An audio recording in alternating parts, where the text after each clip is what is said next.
નમસ્કાર, જાંબુઘોડા લાઈવમાં આપનું હાર્દિક સ્વાગત છે। હવે જોઈએ આજના મુખ્ય સમાચાર।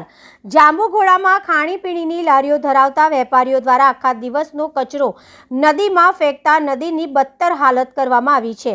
જાણવા મળ્યા મુજબ જાંબુઘોડા મેઇન રોડ ઉપર આવેલા ખાણીપીણીની લારીઓ ધરાવતા વેપારીઓ દ્વારા આખા દિવસનો કચરો ભેગો કરી રાત્રિના સમયે જાંબુઘોડાની સુખી નદીમાં આ તમામ કચરો ઠાલવવામાં આવતો હોય છે, જેના પગલે જાંબુઘોડાની સુખી નદી એક સમયે ફરવા તેમજ બેસવા લાયક હતી અને વર્ષો પહેલા જાંબુઘોડાની જનતા ગૌરી વ્રતના દિવસે ફરવા માટે નદીમાં આવતા હતા અને ઘડીક સમય નદીમાં બેસી પોતાના બાળકો સાથે આનંદ માણતા હતા। જ્યારે હાલના આ સુખી નદીને ગંદી કરી નાખવામાં આવતા જાંબુઘોડાની પ્રજાને ફરવા તેમજ બેસવા લાયક કોઈ જગ્યા જોવા મળતી નથી, જેના પગલે આ ખાણીપીણીની લારીઓ ધરાવતા વેપારીઓ દ્વારા યોગ્ય જગ્યાએ કચરો ઠાલવવામાં આવે તો નદીનું પાણી તેમજ નદીની હાલત સુધરે, જેથી કરીને જાંબુઘોડા તેમજ હાલોલ બોડેલી હાઈવે ઉપર ખાણીપીણીનો વેપાર ધંધો કરતા વેપારીઓ દ્વારા યોગ્ય જગ્યાએ કચરાનો નિકાલ કરવામાં આવે તો જાંબુઘોડાની સુખી નદી શુદ્ધ થાય તેવું લાગી રહ્યું છે।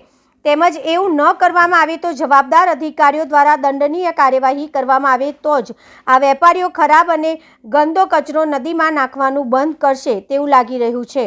જાંબુઘોડા લાઈવ, રમજાન દિવાન।